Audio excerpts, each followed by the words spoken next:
Hey everybody.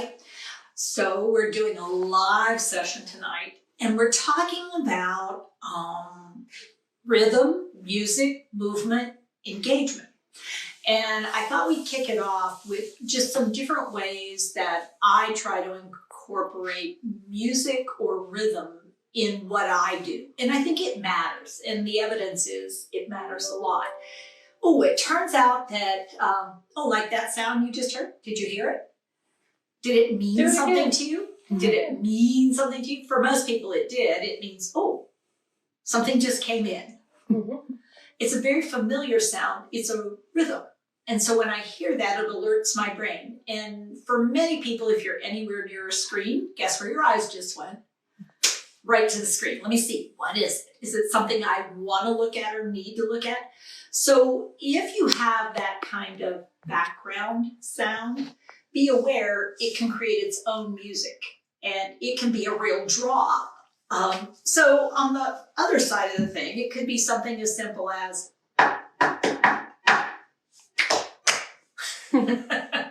so when I knock with that kind of rhythm as opposed to knock, knock, who's there?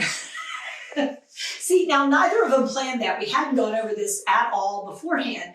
But as soon as I give you a certain rhythm, there's a call and respond, a call and respond. I didn't ask anybody to do anything, but I sort of did. So when we start thinking about music, people automatically start thinking about songs and records and that kind of thing. But it can start much simpler. As a matter of fact, how many of you are noticing that I have a fair amount of rhythm in my voice? And I can use that. So I can say, ooh, hey, Manda. Mm-hmm. And when I go, ooh, hey, Manda, it's sort of like that little chime sound you just heard on the computer. It's designed to get the person to pause whatever they're doing, look around, see if they can locate me. And the way I did it, ooh, hey, Manda. Mm-hmm. I left a question mark hanging there. So the end of my pattern was sort of this first line, and then there's a second line. And the second line comes from the other person.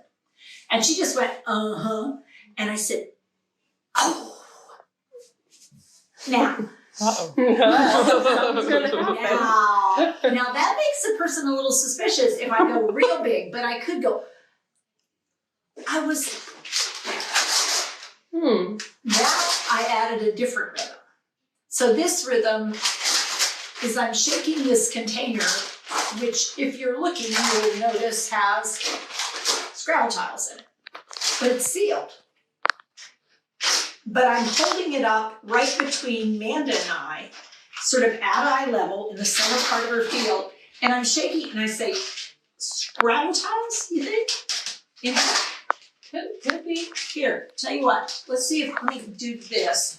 Now, what I did is I gave her lots of information about what's going to happen next. Mm-hmm. So let's see if you guys picked up on all that. So what I did is I had other stuff here. I chose this and I picked it up and I said, Scrabble tiles, do you think? Again, ending it on, I said something, and then I asked a question, and I paused. Yeah. Here, tell you what. Now, I started the line. Mm-hmm. Here's the first line. I tell you what. And then my job is removing these things. Mm-hmm. Now, what was the message I just sent by removing these things? Whatever it is, it's happening here. It's going to happen here. I gave her a work surface. Now, it turns out work surfaces turn out to be really important when you want to introduce a task. Where is it? What is it? On what surface? And so Manda's standing and I'm sitting. Now, why didn't I get up and go get Manda? Well, I wanted to find out whether or not I could get her to come over here. And now what I can do is here. Tell you what. Here. You sit over here, and I'll sit here. Now, you know what? See if you can get that. You pull that on off. Pull it on off. Pull it on off. Perfect. Got it? Click. All right, now. Gonna dump them out. You ready? Oh, that wasn't too bad. Now, how did I know to take it sort of quieter and slower? She gave you a Visual look. cue. I'm following her rhythm too. But what we did is we have everything out on the table. Tell you what, let's see if we can get all these turned face up. Face up. Face up. Face. So you can see the letter. The letter. Oh, this one's a blank. That's a trick one. Yeah, shall we keep it or put it off to the side? What are you going to do with it? Well, we're going to make some words here. We're going to try to make some words. Good work. You got it. So I've got my rhythm. I'm turning them over one at a time. She's turning them over. She's spreading them out. I'm working on my side. So I've sort of established that I've got a side over here and she's got some stuff. Now, what do you notice I'm also doing with mine? I'm shifting it off to the side so that it's clear that I'm creating some open space here. I'm not taking all of This them. one doesn't look too good. Ooh, it doesn't, does it? Yeah, I think we might have been missing a K at some point. She's right. Doesn't look so good. So I think it was a blank that had to Here's get another used. Oh, broken here's one. another broken one. Okay, cool. She's identifying them as broken ones rather than say, you mean blank? I just went along with the flow because I really don't want to tick her off. The whole point of the exercise is to try to engage her. Ooh. Can you talk for just a second about that statement you just said? Because I think a lot of people think that the point of the exercise is the point of the exercise. Yeah, actually it's to get her brain going. It's to get language happening, vision happening, eye-hand coordination happening. It's to see whether or not she sees this as an activity. Look how much she got done over there. And I kept myself over here on my side.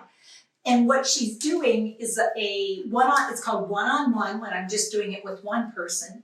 But she actually showed me that she's able to do a lot of things over here and she's claiming an activity for her own. And so I'm gonna sit back a little bit. I'm adjusting my letters now because what I wanna do is, the whole point of my activity is, can I get her brain engaged? Can I get her brain and her body to do something? Broken. Another broken. Wow, we got several brokens, huh? Mhm. Yeah. Huh. They must have forgot to print something on it, huh? Mhm. They do that in those ones. And sometimes they do. Mhm. Yeah, they don't turn out the way they're supposed to. Even when you pay a lot for them, they Even when sometimes they don't do that. You're right about that. Even when you pay a lot, sometimes it doesn't. Now, I've got mine lined up like this so I can see them easier. Oh, You well, wanna that's do a that? lot. That's a lot. Yeah. Well, if you may not need that. I sort of needed a little bit more. All right, here's where we're going to try something. Okay? I'm going to try something. Jingle, jingle bells. Okay, jingle we're bells. looking for bells. I need a B. See if you can find a B here. B, B, B. You got the one. You sure did find it. You're quick. Okay, now we need an E. I got one right there. Now, how about an L? Do you see any L's? Mm-hmm. Got an L? You do. Yeah. Nice job. Another one. Another one. Another L. L. Another L. Like that one. Mm-hmm. There you go. Excellent. And we need an S because there's lots of them. Jingle bells. Mm-hmm. Look at you. Man, you are on top of it. We We've did it. always been good at this stuff. We do. Okay, now. Now we're going to go do this one down. Da da da da da da da. You better watch out. You better not cry. You better not shout. I'm telling you why. Santa Claus is coming to town. So we're going to start with an S. You need an S? I have an S. Oh. But I need an A. Santa. Oops. A. A, nice. Okay, and then an N. Like this one. Mm-hmm. That's a good one. Good. Okay, T. Sant.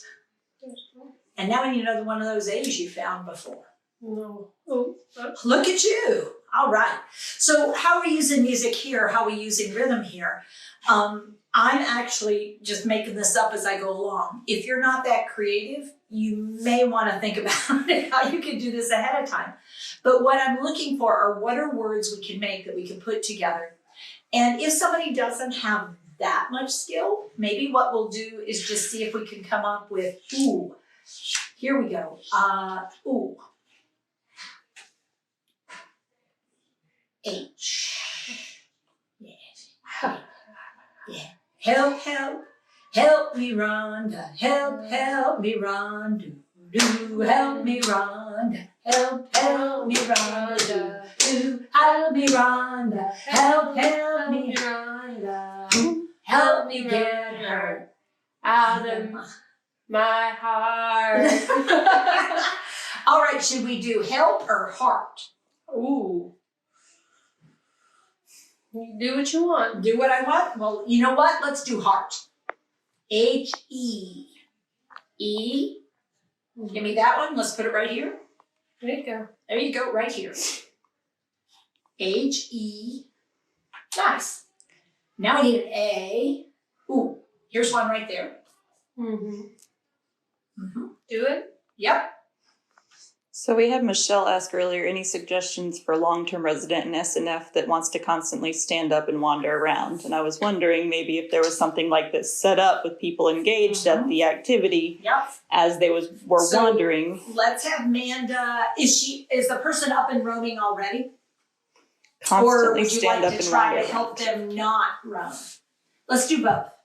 So if I had the person there and they're getting ready to get up, what I might do is say, oh, hey, Amanda, I'm wondering if you could help me out here. Because we're looking for H-E-A-R-T. Mm-hmm. R. R. Can you get that? R. R.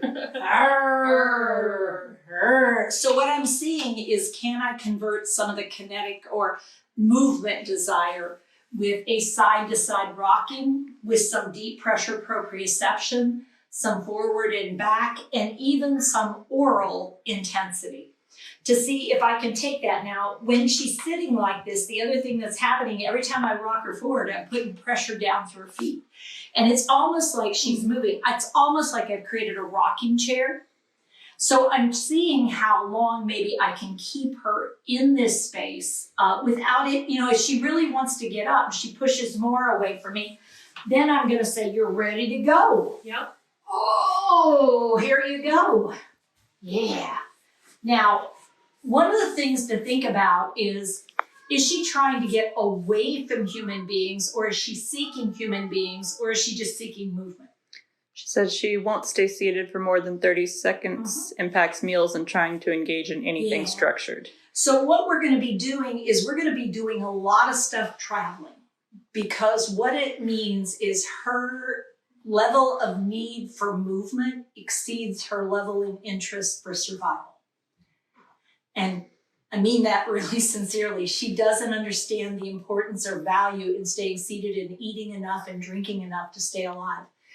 The movement need is so high that what I want to do is work on traveling with her to provide her with the kind of things she might need. Now, where I use music here is what I might be able to do is take somebody who's moving pretty quick. So we're going to go around in sort of a loop here. I'm going to move this out of the way just so we have a little room to loop without running into stuff, which can be sort of interesting. I'm on the right-hand side, which is Amanda's preferred side. And so what we'd start with is she's going to 1, 2, 1, 2. Let me call you sweetheart, I'm in love with you. Oh, yeah.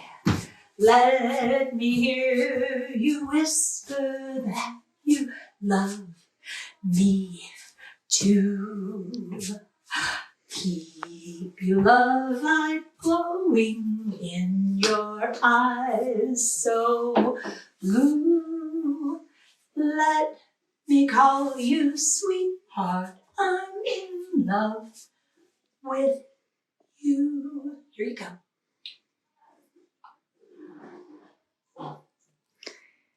Yes, so we are all, none of us have dementia in this particular case. Amanda is doing a fantastic job of acting out, so we can do some role play to give you guys an example of what this would look like working with somebody living with dementia. So the technique you're seeing me use with hands it's called hand under hand.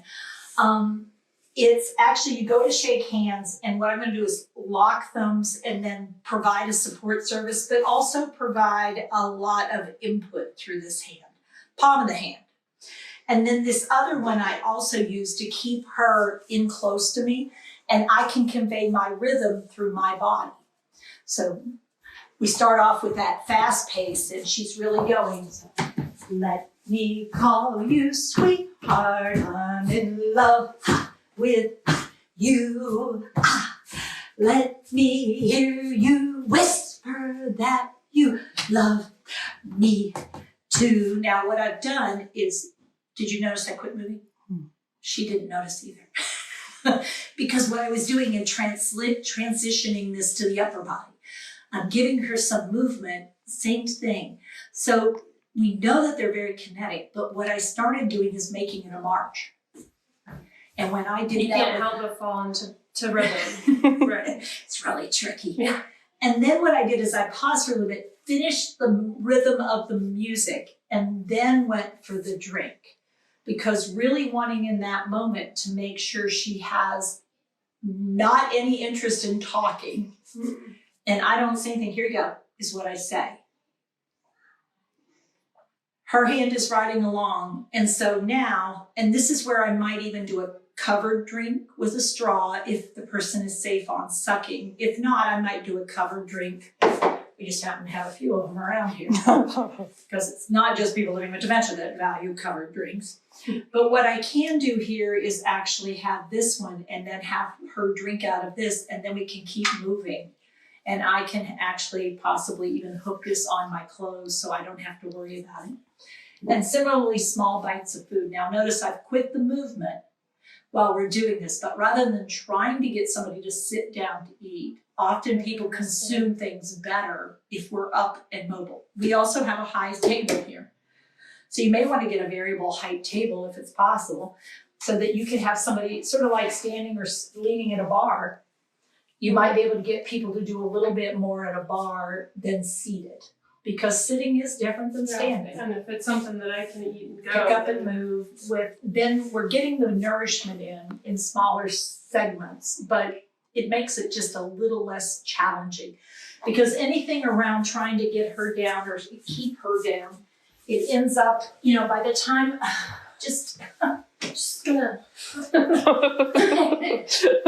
mean, it doesn't look great, but it actually is high risk, because the more she then wants to shoot up, the more risk there is that she won't be thinking about gravity when she's doing it.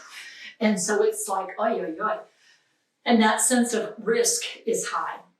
Now, one of the things I might try is if she sits a little bit longer, if I can get her to sit a little bit longer, I might put something in front of her, which will help me notice when she's starting to get going. Because she might, so hey, Amanda, hey, you're ready to go. Hey. Yeah, tell you what, let's get this out of the way. There you go. Now, even though it felt like we didn't do anything, I got her to pause. Mm-hmm. And get her to listen to my pause could give me that second that I need to make sure she's got her weight over her feet and that she's not going to go forward and nosedive. Somebody said some of our movers were manual laborers, so they have work to do. It's a common thing. Yeah. Another thing to think about along that line, let me go ahead and grab. Here you go. This is the way you wash the wall, wash the wall, wash the wall. This is the way you wash the wall so early in the morning. This is the way you scrub the wall, scrub the wall, scrub the wall. This is the way you scrub the wall so early in the morning. Now, many of you might think, she's bending over way far, I would be uncomfortable. I have my hand right at the front part of her hip, and I have my other body part here. So my hip is behind her hip, my hand is here. So when she goes over, I'm guarding. So all I have to do is bring her back. It would be very difficult for her to tip further forward.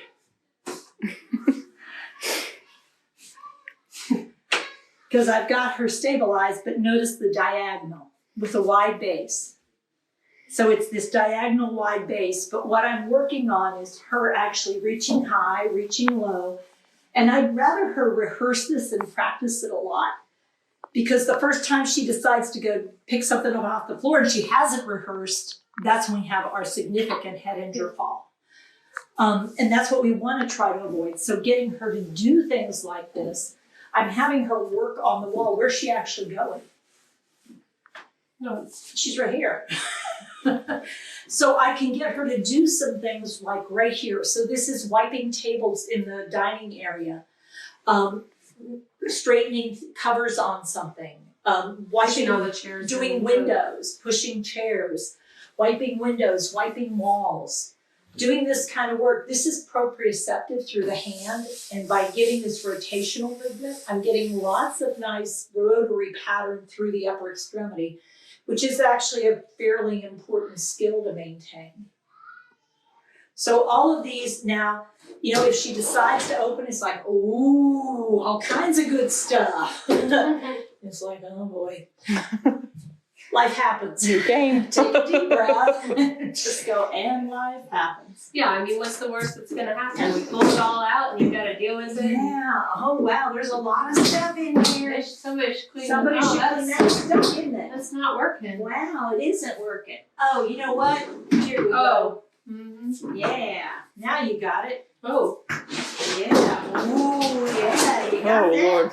Oh, my Yeah. goodness. Ow, huh? Ouch. There you go. You gonna get that clean? Excellent. Nice job. Now, most people wouldn't have been like, so, oh my God. Mom, no, what are you doing? But instead, it's called going with the flow. And so that ability to go, okay, well, she's not hurt. You know, she got surprised. I'll check her toe later because she might have jammed her foot. I don't know. I'll look at it later. It didn't look to me like she was having any kind of issue. And she's more engaged in the activity right now. Again, They leave messy things. they leave messy things. You know how to get it clean, don't you? Mm-hmm. Nice job. Now, whereas before we've had to work on how to help people get up from the floor, we'll see what she does. All right, nice job. All done? It looks like you're finished. You get it all? All done. Nice. Okay. Here That's you go. not coming out. Oh, that's not coming up. Mm-mm. Well, son of a gun. Yeah. Here you get go. that? Thanks.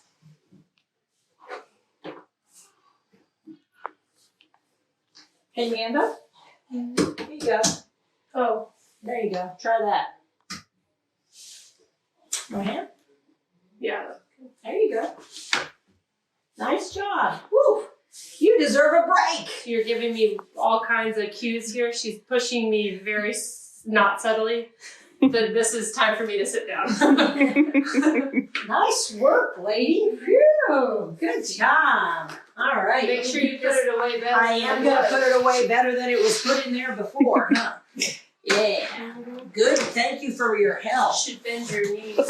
I should bend my knees. You're absolutely right. Mm-hmm. Yeah. We have Teach them too good these days. Don't do that. someone who's been on and answering a lot of questions that the other people have. Book of Heathen. I thought you were one of our team members, but it looks like you might not be. But she's like, they said I'd stub my toe to have lunch with Tipa. That's very sweet. And thanks for answering all of the questions that people are having in the chat. It's hard to keep up with it all. All right, so I have one more for us here, that I wanted to get in there. And one of these is like, And they also love your shirt. oh, thanks. She does not love her shirt. How do you feel about your shirt? If I weren't wearing it, I'd like it better. You can find that on I think our it's profile page. I think it's a little odd to wear yourself on your chest. That's my own personal opinion. That's She's right. so friendly looking though. I thought it was cleverly done, but I must say. But she can't wink the eye that matches, we've decided. I can't. It's just whatever. All right, here we go. So one other way to think about using music is something to create a rhythm of an exercise. So I'm going to have Manda's try this one. I'm going to show it first. Hey, Manda, watch this. Wow, you're good. I've been working on the railroad. Here, tell you what, help me out. Round your foot. Mm-hmm. There you go. Hold it here. You gonna do it? You do it. Okay, you ready? Not gonna It's gonna hurt me, pull. is it? No, I don't think so. Stretch it out. Stretch it out. There we go. I've been working on the railroad. Pick it up. All the livelong day. Yeah. I've been working on the railroad just to pass the time away. Yeah. Now that feels like a silly thing, but this idea of getting a full stretch, Yeah. it's actually a pretty good idea. And I got it all the way up, and then I did that, which is a grounding maneuver. So I created this really, again, powerful movement. And we can switch to the other side. Here, you try this one.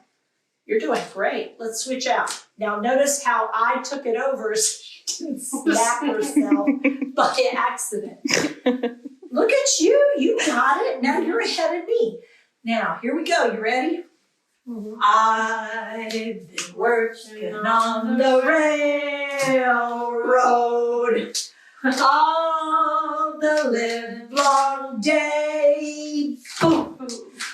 I've been working on the railroad just to pass the time away. Boom. Boom. Good job. Nice work, lady. High five. Mm-hmm. Now, whether or not you know it, that's a little aerobic. So if we took Amanda's pulse right now and looked at her respiration, it may be elevated. Yeah. So what we got is a little bit of a workout. Now, if we did the whole song, that we might need to slow it down, because when we get aerobic, what we want to be able to do is not sing and exercise at the same time. Sound like you're working hard. So it would be a hard workout. So we want to sort of look for the rhythm of it. 1, 2, 3, 4. Yeah. 1, 2, 3, 4. So the idea of initiating with music, continuing with music, finishing with music, using rhythm, music, movement, combinations can be a great way to engage people, even if it's really basic engagement. Because I think one thing that you guys out there may not know, the temporal lobes, the left temporal, we're losing language, vocabulary, comprehension, and speech production, but we're keeping a lot of our rhythmic language centers. So, you know, at the Solstice place, when we do our dance or music engagement, everybody can be a part, even if they're just watching, but almost by the end, everybody feels compelled to join in. They'll try. I mean, they'll It's at hard least not try to. it. And so we have people who do very little talking, very little engagement, but when we put the music on and we start doing movements together, and if there's a rhythm or a pattern that we can establish, then very frequently, not only do we get them singing or dancing with us, for a short while after, we'll often have them talking with us. Just a little window, and then the window closes and it's gone again. But for a little while, we can find the person's voice, the ability to come up with the words. Because what we did is stimulate the one side. It flew, it went across to the other side. Flowed? That can't be right. It flows. Well, anyway, It went. you do this pattern and there's this overflow phenomenon. And it will be on the left-hand side for a short window. And that happens pretty regularly. Yeah. But it won't last long. So We have one question that comes up kind of regularly in our comments as well. It isn't necessarily related to this, but I think would be helpful for people to hear. What would you tell a person that thinks no one visits them, even though we do? They just don't remember. yeah, so if Amanda says nobody comes to see me, so Nobody ever comes in here, and you're always leaving. yeah, it feels like people don't come, and when we do come, we leave. Yeah, well, nobody wants to be here with me. Ooh, how? So My you were daughter thinking- never comes. Your daughter never comes. That's hard.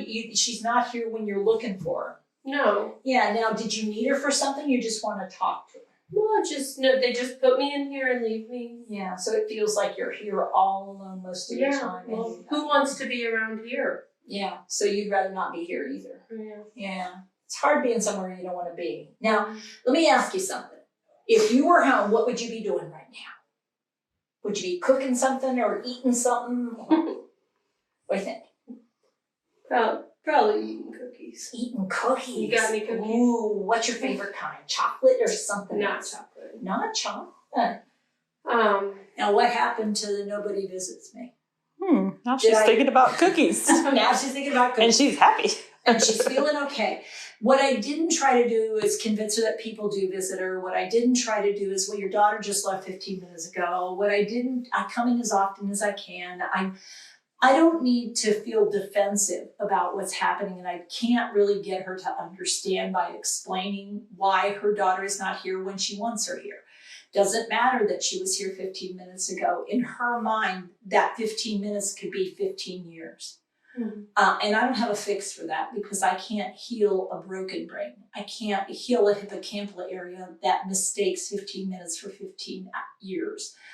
Or 15 hours, or 15 days, or 15 weeks. I can't make it not think that. What I can do is take away some of the pain by being present and say, did you want to talk with her or you just wanted to see her? Did you need to ask her something or, and if you were home, what would you be doing? So a sense of what are things that I can elicit from you so that there is a relationship here in the moment. And no, it won't last, but for right now, the chemistry in your brain is better than it was. And I may be able to get you to come with me out of this space.